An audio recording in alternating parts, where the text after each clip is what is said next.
Then Tendy, what the hell is this wheel that I see, you might be thinking? Well, it's the Legacy Review wheel, full of games from 10 years or longer before the video was released. Yeah, the one you're watching right now, Gary. Anyway, you can too have a game of your choice added to this wheel if it was released 10 years ago before the video was released. This video. So what are you waiting for? Put it in the comments below. Please do it. I'm begging you. GTA Vice City. GTA Vice City is, believe it or not, the first game with a linear story that I've reviewed for the Legacy Review so far. This is because the previous games, Free Running and My Sims, didn't actually have a story. The latter one had somewhat of a story, but really, you just didn't realise it. So doing that really made this video much easier to plot out because they actually had a story. And it wasn't all over the place where I'll be like talking about, oh yeah, you could do this stuff like free running up walls and stuff, or build this building. This is just so much easier to do, which is also why it took more words to write. Anyway, the game was released on October 2002 for the PlayStation 2, May 2003 for PC, and October 2003 for Xbox. The Anniversary Edition released on the iOS and Android in December 2012. So the game has been released quite a bit then. The game was developed by Rockstar North and published by Rockstar Games, who have developed and published all the mainline GTA games. It's an extremely popular series, and I feel like the only series that are more popular is Pac-Man and Tetris probably. Because, I mean, let's be honest, you go outside, you say, oh, do you know what GTA is? It's just well known. This is because of its infamous content that's extremely mature, and it's got itself in the news and a lot of controversies because of it. It's the 6th GTA game, and it's the second in the 3D universe. Development on GTA Vice City began very shortly after GTA 3 was released in 2001. This means that the PlayStation 2 version only took under a year to develop, which wasn't too uncommon for the time. It was originally stated to be a mission pack for GTA 3, though some point in development it was turned to a standalone title, which it is today. So anyway, let's just start the review. Yeah, I forgot about this. So, as you may realise if you watched my part 1 to 6 gameplay of GTA Vice City, but only the first 6 parts, not like the rest of them, they had a very low bitrate. And this is not the game's fault, this is actually my fault. This is because I accidentally had my bitrate set to about 1200 kilobytes, which is about an eighth of what it should be. Or maybe I'm exaggerating that number, but it's very low compared to what it should be. So, as you can see, it looked like shit on the first part of gameplays.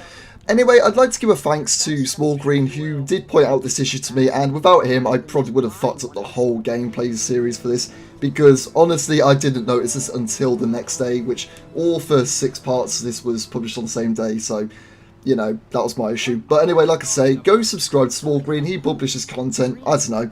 Anyway, again, I apologise for this. The PC version for GTA Vice City on modern PCs is one of the most difficult things to work with, because it runs like shit. I could barely keep myself at a steady FPS. It took me 4 attempts to reach a steady FPS, and the fix for that was only one patch I found, which also upgraded the graphics a little from what it was usually. Actually, I'm pretty sure it was the same as the Anniversary Edition graphics, except for the compromises that were in that version on the mobile.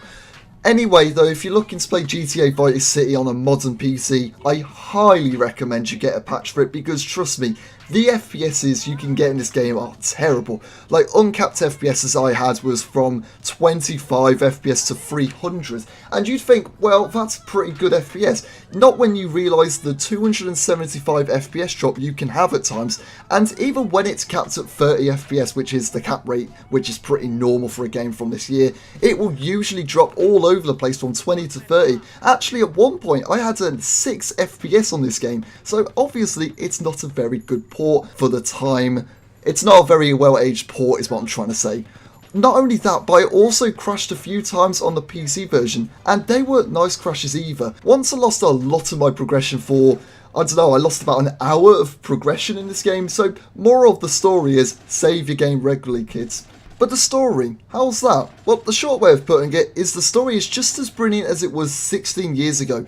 The story is extremely well done, with some of the most memorable characters in GTA featured in the game, with a wide assortment of weird missions and a satisfying ending. The long way of putting it, and I really do mean the long way, is, well, you start off with a cutscene between Sonny and his men as they talk about expanding down south, and Tommy Vercetti, who you play as in the game, he's been let out of prison after serving a 15-year sentence for Sonny and his men. Sonny sends you to Vice City for a deal and you meet Ken Rosenberg. He drives you to the deal, which is ambushed, and only you escape with Ken. And straight away, from this, I realised a lot of things I already loved. First, the aesthetics. Holy shit, this game has by far the best aesthetics in the GTA series. I'll fight anyone against me there. The 80s vibe here is superb and possibly the best choice for GTA. I'm surprised they never returned to the 80s or even Vice City, as it's easily the best thing that's come out of GTA so far. Not only that, but listen to that soundtrack. Shit. Didn't think they'd ever let him out. He kept his head down. Helps people forget. People will remember It's just brilliant. And also, your character actually speaks like Cloud from GTA 3. Not only that, but Vassetti is voiced by Ray Liotta himself. That's right, Henry Hill actor from Goodfellas and this guy from Hannibal. Yo, Liotta, you don't look so good. What's up? Yeah, he's voicing the protagonist of GTA Vice City. Anyway, you arrive at Ken's place, tell him to sleep, and you go to your hotel, and always happy times after that. Nah, I'm kidding. Vassetti phones Sonny, and obviously, considering that the deal went sour, Sonny is not a very sunny guy from this. He's actually quite pissed, actually. But he allows Vassetti to get the money, or he'll kill Vassetti. What a guy. You return to Ken, who tells you to go to a party, and then you meet every scumbag and big legend there. For instance, Cortez, Kent Paul, Diaz, and Avery. Cortez, who is the one who organised the party, promises he'll try and find out who was behind the ambush. Then you take back Cortez's daughter, Mercedes, when Diaz appears, and then you meet Kent Paul, who, fun fact, is voiced by Danny Dyer. He tells you that a chef has been really happy with himself recently and might have been behind the ambush. Well, you go there, kill him, and all I can say is good job, Vassetti. Mission failed. We'll get him next time. Am I right? Am I right? Am I right? Ah, I'm such a fucking comedian. There you meet Vance, who is rightly annoyed by it because he too required the chef to be alive. You escape with Vance after being attacked by some other chefs. Yeah, I don't know either. GTA was in a very weird phase at this moment, I'd like to make you all realise. You then meet Avery and do some missions for him, and the next issue. The fucking Demolition Man mission is the most painful mission to exist in GTA. Well, maybe behind a certain San Andreas mission, but I don't want to talk about that because PTSD, just repress the memories,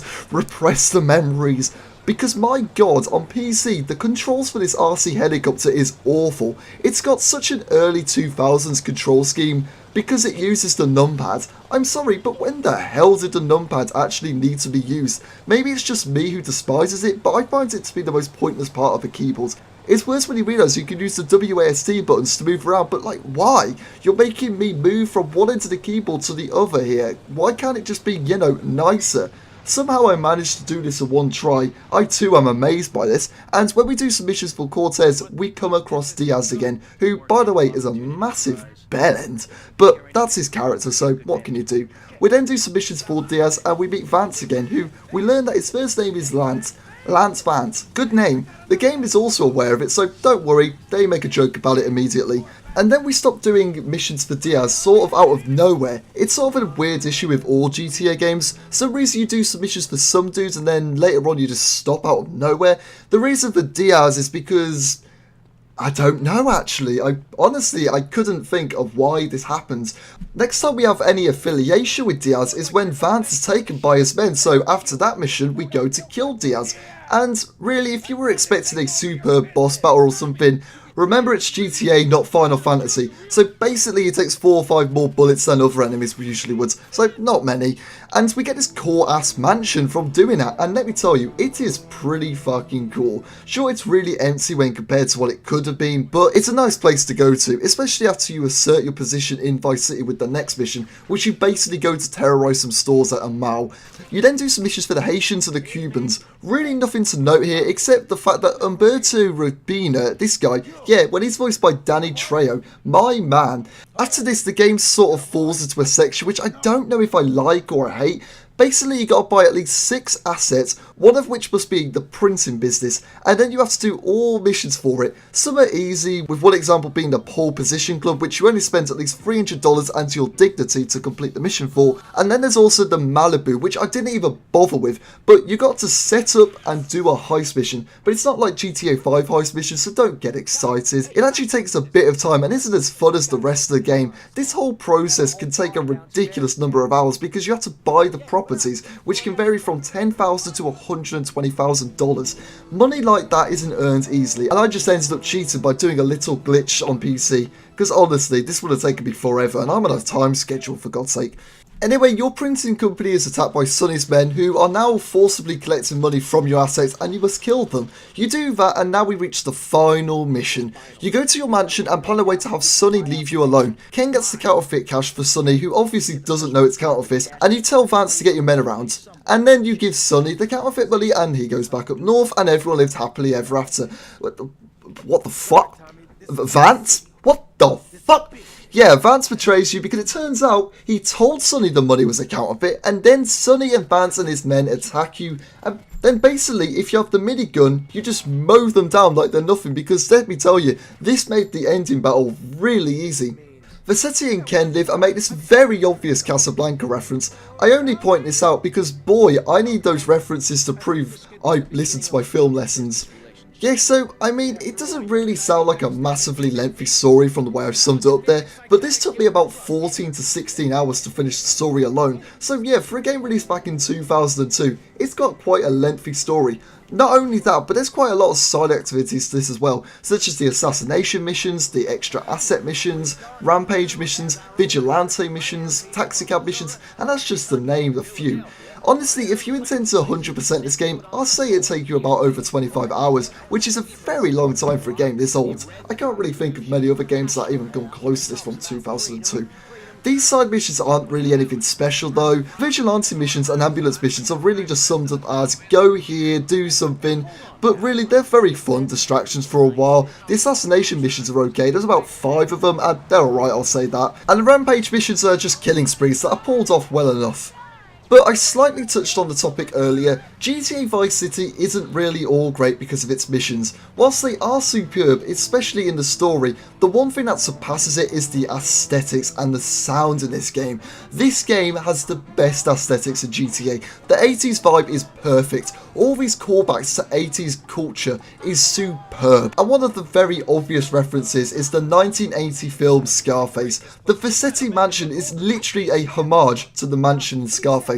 Hell, there's even references to Miami Vice, and even This Is Spinal Tap with the Love Fist band.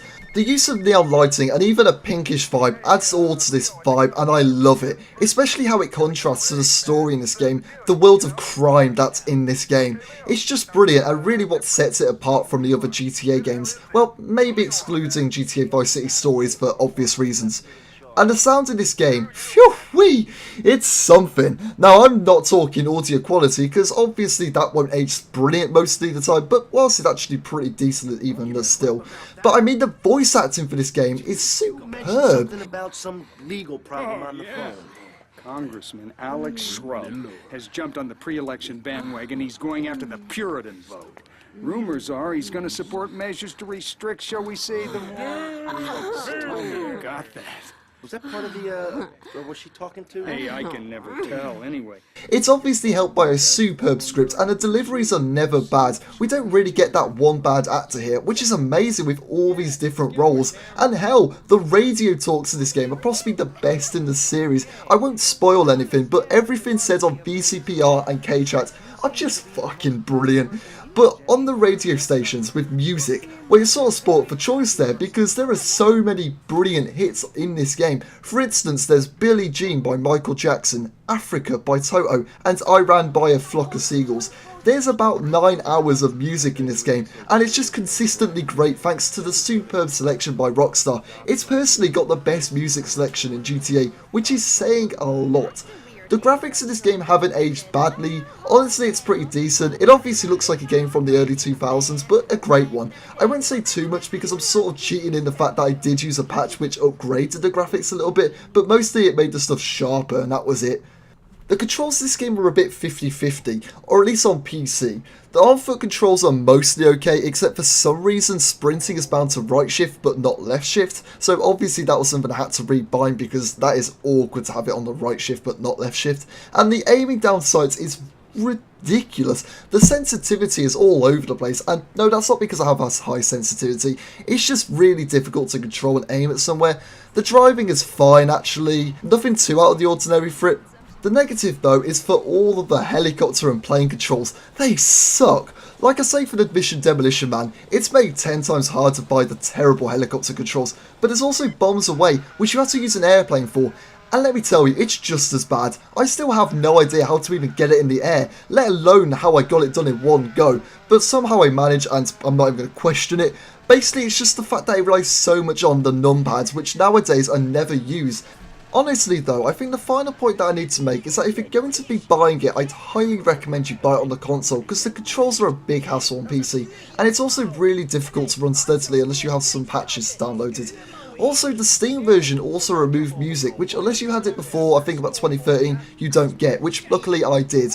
There's probably a patch adding that back as well somewhere, but really I'd say to save your time, and if you have a PlayStation 2, an Xbox 360 or Xbox Original, actually PlayStation 3 is a backwards compatible game, I just say buy it there, because it just saves you so much hassle. The music's there, it runs steadily, it's also not that expensive if you buy it from the right seller, such as CEX in the UK. But really, the gameplay is that satisfying, the graphics aren't bad for its age, the music selection is still superb, the story is really good.